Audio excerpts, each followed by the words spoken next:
दोस्तों, स्वागत है आप सभी का मुराद एकेडमी के यूट्यूब चैनल पर। और आज हम बात करने जा रहे हैं एक बड़ा इशू जो कि भारत के अंदर बढ़ता जा रहा है। बात करेंगे हम डेंगू के बारे में।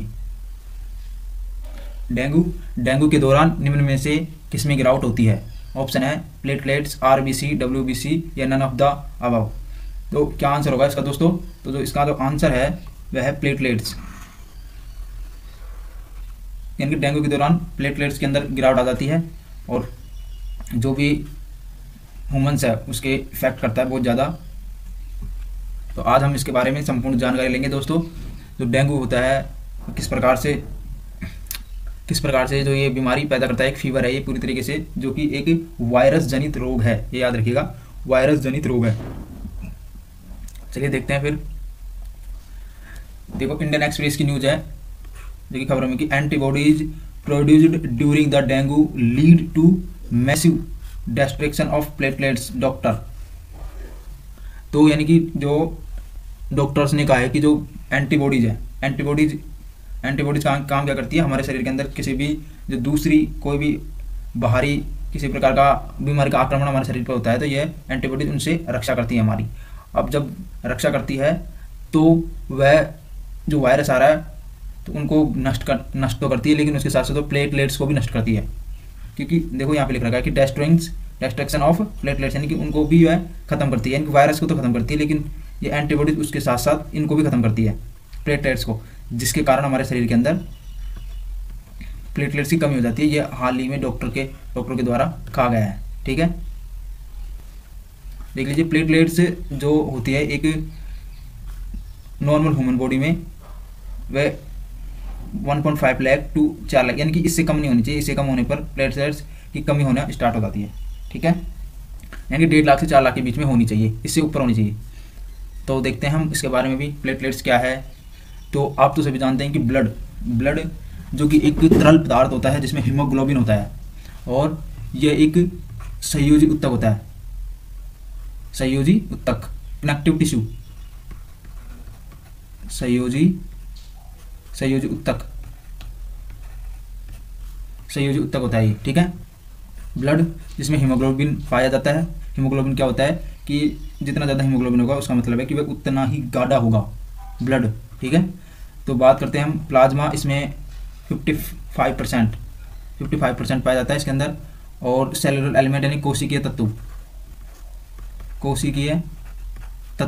जो होते हैं इसके अंदर वो होते हैं 45% या 55% होते हैं। ठीक है, आरबीसी होता है इसके अंदर, डब्ल्यूबीसी होता है और प्लेटलेट्स होती हैं। तो जब हम बात कर रहे थे प्लेटलेट्स की, तो ये होती है। ठीक है, आरबीसी को जो बोला जाता है वह इरिथ्रोसाइट, आरबीसी को इरिथ्रोसाइट बोला जाता है, डब्ल्यूबीसी को ल्यूकोसाइट बोला जाता है और थ्रोम्बोसाइट बोला जाता है। इसको लिख लीजिए, रुको एक मिनट।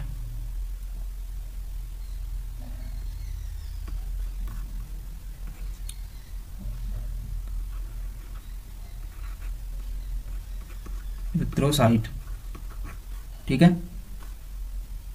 इरिथ्रोसाइट, ल्यूकोसाइट,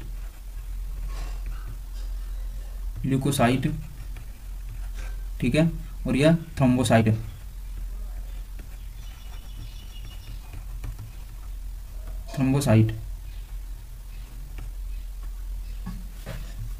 सॉरी दोस्तों, आज थोड़ा पेन में इश्यू आ रहा है। तो आप तो याद रखिएगा, RBC erythrocyte, WBC leukocyte, platelets, thrombocyte. ठीक है, ये ब्लड के 2 पार्ट हो गए, प्लाज्मा और सेलुलर एलिमेंट। 45% पाया जाता है। ठीक है, अब देखते हैं इनके कार्य, आरबीसी डब्ल्यूबीसी के कार्य।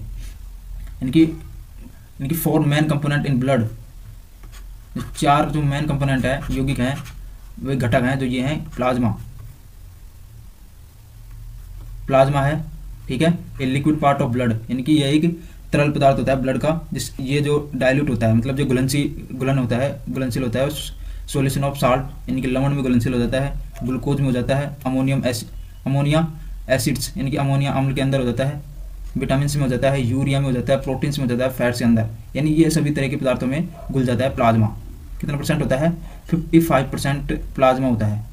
ठीक है, 55% प्लाज्मा होता है। वाइट ब्लड सेल, यानी कि white blood cell, WBC, involved in human immune system, प्रतिरक्षा तंत्र का यह एक पार्ट होता है, यानी कि जो प्रतिरक्षा तंत्र होता है उसको इंक्रीज करने का कार्य WBC का होता है, वाइट ब्लड सेल का होता है। ठीक है, फिर उसके बाद में आता है platelets. Platelets involved in blood clotting, यानी कि जो रक्त का थक्का जमाने में प्लेटलेट्स का कार्य होता है, यानी कि रक्त का थक्का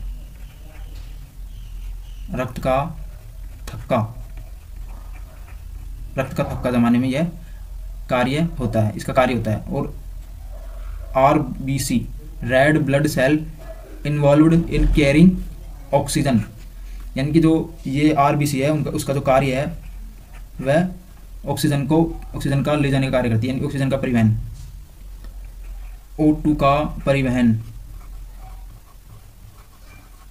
ठीक है, O2 का यह परिवहन करती है। तो ये समझ में आ गया, plasma, white blood cell, platelets और रेड ब्लड सेल। ठीक है, अब आगे बात करते हैं हम component of blood. Component of blood देख लिए, प्लाज्मा हो गई, प्लेटलेट्स हो गई, WBC और RBC। इस प्रकार से याद रखिएगा, ये 45% होता है, 1% होता है प्लेटलेट्स और WBC, और 44% होता है RBC।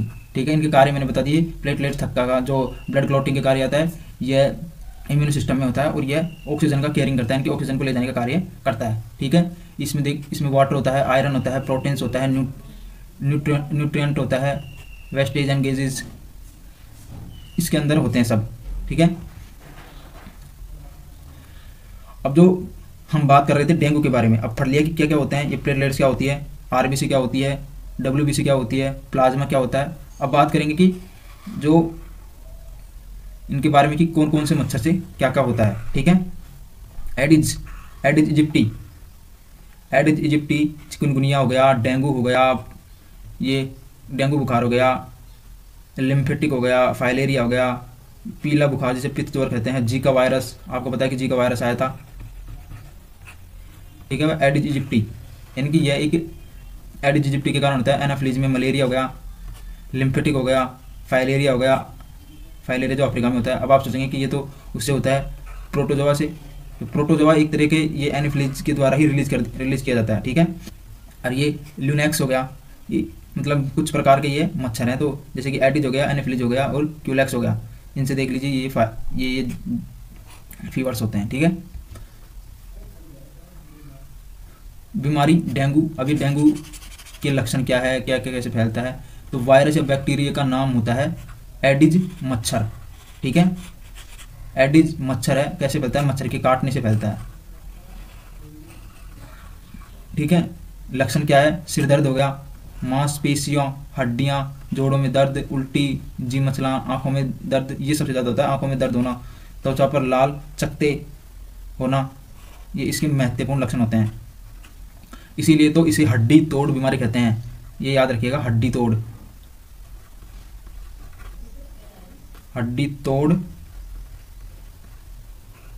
बीमारी, हड्डी तोड़ बीमारी कहते हैं इसको।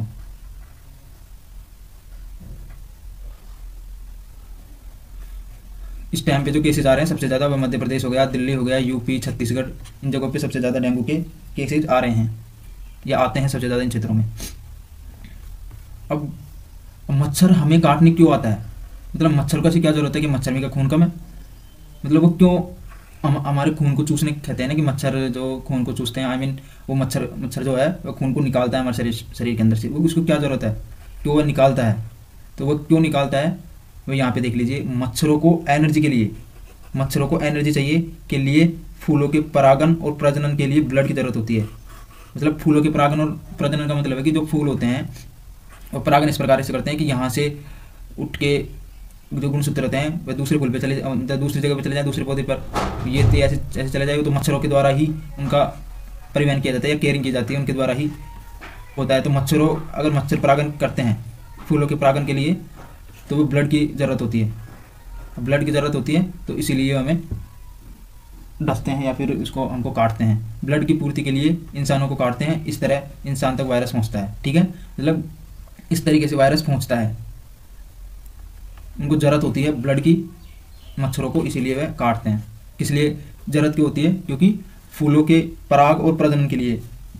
पराग प्रजनन क्या है कि मान लो ये फूल है, और फूल क्यों, ये फूल है तो ऐसा ही फूल उत्पन्न करने के लिए ये यहाँ से गुणसूत्र यहाँ पे लेके जाते हैं, केयरिंग करते हैं, मतलब ये मच्छर, तो इसीलिए ये काम के लिए काम आती है ब्लड। अब ये तो मलेरिया के बारे में है। मलेरिया का जो मतलब एक चीन का एक फॉर्मूला, मतलब मलेरिया के लिए चीन का एक फॉर्मूला और रणनीति है कि पहले दिन मलेरिया के मामले का पता लगाओ, फिर 3 दिन में उसकी जांच करके खतरे बताना कि क्या क्या खतरे हैं, और 7 दिन के अंदर इसे फैलने से रोकने के लिए एक कदम उठाना। ये 1137 ये चीन की एक पॉलिसी, ठीक है। थैंक यू दोस्तों, लाइक कमेंट और शेयर कीजिए और सब्सक्राइब कीजिए मुराद एकेडमी यूट्यूब चैनल को। Thank you so much. हमारे सभी फ्रेंड्स को हार्दिक शुभकामनाएं दीपावली की। स्वस्थ रहिए, दुरुस्त रहिए और हंसते रहिए, मुस्कुराते रहिए। धन्यवाद।